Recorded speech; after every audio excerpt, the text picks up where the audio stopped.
दिखा रहे हैं। तो जब तक ये प्राणी सुखी है, इस संसारिक सुखों को सुख मानते हैं, कैसे अच्छी कोई पोस्ट मिल जाए, दो रोटी का साधन हो जावे, नौकरी मिल जावे या कोई और धंधा बढ़िया हो जावे, फिर संतान यानी सबसे पहले पुत्र हो जावे, फिर पुत्री हो जावे, और एक कार एक कोठी हो जावे, इस झूठे सुख को ये सुख मानता है। तो ये सुख, और दूसरा इस महादुखी है। अब दूसरे के पास ये सुविधा नहीं है, कोई बेचारे का हाथ कटा है, किसी की आंख नहीं है, किसी की दोनों टांग नहीं है, कोई किसी की दोनों आंखें नहीं है, और किसी के पास हैंड टू माउथ है, यानी गुजारा भी ना चलता, कोई कागज चुप के अपना गुजारा कर रहा है। तो ये पिछले जन्म का उसके पास कोई पुण्य है ही नहीं। कुछ ऐसे संस्कार होते हैं, दो प्रकार से मानव शरीर मिलता है, आज आपको वही डिटेल बताएंगे।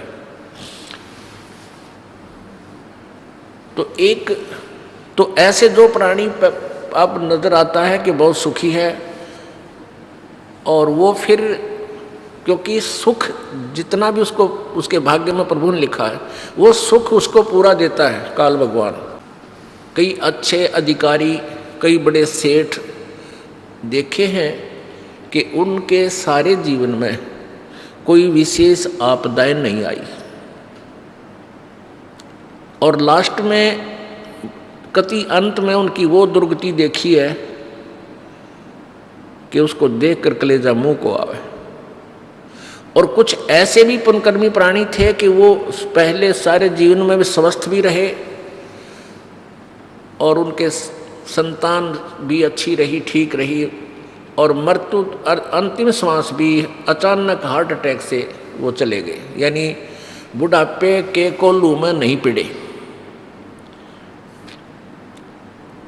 तो यहाँ जो तत्वज्ञानहीन प्राणी जो भक्ति से दूर हैं, वो क्या कहते हैं कि भाई वो भक्ति करता था, वो तो भुगत कम रहा, और देख युक्ति भक्ति नहीं करता था, और अचानक किसी सुथरी मौत आई, बहुत बढ़िया मृत्यु आई इसकी। तो पुण्यात्माओं, ये दंत कथा है, लोक वेद है, किंवदंतियां हैं ये सारी। जिस व्यक्ति ने कभी साधना कैसी ही नहीं की, और ठीक है बुरे काम भी नहीं करे, वो पिछले जन्म का अच्छा संस्कारी प्राणी था, और पिछले पुण्य कर्मों के से उसका स्वभाव भी अच्छा था। इस जन्म में भक्ति नहीं की, लेकिन पाप भी विशेष नहीं किए।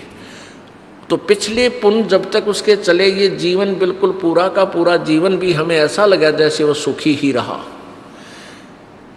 अब वो बैटरी उसकी डिस्चार्ज होगी, अगले जन्म में हो सकता है कोई जन्म मनुष्य का उसका शेष रह रहा हो, वो भी मिल सकता है ऐसे प्राणी को। और फिर अगले जीवन में, क्योंकि ये रेट का कुआं है, नीचे भरो ऊपर खाली, नीचे भरो ऊपर खाली, ये कौन अंत थोड़ा ही है इसका। तो फिर उसके ऊपर ना जाने कितना दुख आवेगा।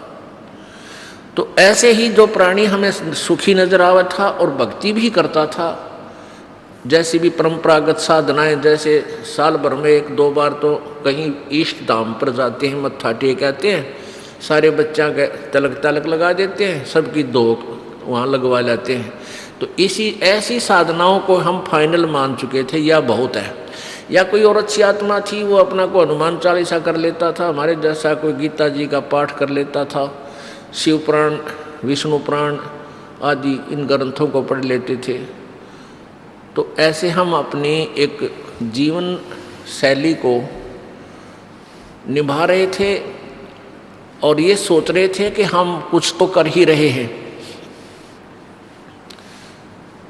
पुण्यात्माओं, बुद्धिमान व्यक्ति जो तत्वज्ञान से परिचित हो चुके हैं, वो तो समझ चुके हैं ये दास क्या बताना चाहता है, और जो नए आए हैं उनके लिए ये अध्याय आज खोला जा रहा है। अब जैसे एक बैटरी होती है, उस बैटरी के साथ एक चार्जर लगाया जाता है जो बिजली से कनेक्ट किया जाता है, पावर से, और जिसके कारण वो बैटरी चार्ज हो जाती है। वो चार्ज हो जाने के बाद चार्जर हटा दिया जाता है। उसके बाद वो बैटरी बगैर चार्जर के भी पंखे भी चलाती है। जैसे इन्वर्टर आजकल एक विशेष यंत्र बन गया है, तो वो इन्वर्टर लाइट भी चली जाती है तब इन्वर्टर का काम शुरू होता है। तो उसमें चार्जर लगा भी है चाहे नहीं लगा है, वो चार्ज नहीं हो रही है तो फिर भी वो अपना काम कर रही है। पंखा भी चल रहा है, कोई कूलर भी चल रहा है, बल्ब भी जग रहा है, नो प्रॉब्लम। और यदि उस बैटरी का फिर चार्जर ना लग रहा हो या पावर से जोड़ा नहीं हो उस चार्जर को,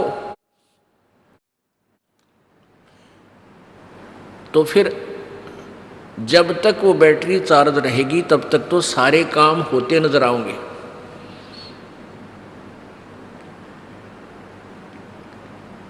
और जिस समय वो बैटरी डिस्चार्ज हो जाएगी एकदम, वो सारी सुविधाएं समाप्त हो जाएंगी। ना बल्ब जले, ना ट्यूब जले, ना पंखा चले और ना ही कोई कूलर काम करे। अपुण्यात्मा इसमें बैटरी चार्ज करने में दो तरीके हैं। एक तो चार्जर लगा रखा है, लेकिन वो चार्जर लगा रखा है उस पॉइंट में लाइट नहीं है, वो पॉइंट पीछे से कनेक्टेड नहीं है और लगाने वाले ने ये सोच रखा है कि मैंने चार्जर ला रखा है या बैटरी चार्ज हो रही है। ये तो समझ लो शास्त्र विधि त्याग का मनमाना आचरण। अर्थात जैसी साधनाएं हम पहले करते थे, बाबा श्याम जी का माथा टेक आए, सालासर जा करके हनुमान जी के वहाँ मत्था टेक आए, हनुमान चालीसा कर लेते थे, गीता जी का पाठ कर लेते थे। ये हमारा मनमाना आचरण था, शास्त्र अनुकूल साधना नहीं थी। तो ये चार्जर भी लगा रहे थे पर पावरलेस पॉइंट में। हमने पावरलेस पॉइंट में चार्जर लगा रखा था, हम चार्जर लगाए हुए भी थे लेकिन बैटरी चार्ज नहीं हो रही थी। एक वो प्राणी है जो भक्ति बिल्कुल करते ही नहीं और उनको भी खूब सुख है और खूब सुविधाएं प्राप्त हैं। जो झूठे लोक की जो सुविधाएं हैं, भौतिक सुख, तो बिना ज्ञान के हम नास्तिक न होगे। हम उन पुण्य प्राणियों को जो अच्छी पोस्ट पे हैं, कार भी है उनके पास, कोठियाँ भी हैं, अच्छी संपत्ति संतान है, तो वो कोई भक्ति नहीं करते, गुट्टी लावे हैं, सिगरेट पीवे लांबी। तो भगत जो साधना करते थे, मनमानी आचरण करते थे, उनको कोई लाभ हो नहीं रहा था, वो दुखी दूने हो रहे थे। और जो भक्ति भी नहीं करते वह सुखी नजर आते थे। तो समाज में नास्तिकता न्यों फैल गई कि जो थोड़ी बहुत शास्त्र विधि त्याग का जो मनमानी पूजा करते थे, उनको तो लाभ मिल नहीं रहा था उस पूजा से, और जो बिल्कुल पूजा नहीं करते थे वैसे गोटी सूटी भी लाओ और खूब रिश्वत लें और खूब सारे ड्रामे करें और वो सुखी नजर आए थे। तो जो भक्ति कर रहे थे, जो दूसरे संतों के पास गए हुए बोली आत्माएं, या वैसे अपनी मनमानी पूजाएं कर रहे हैं जहाँ कहीं जा करके, तो वो उनको देखकर नास्तिक हो गए।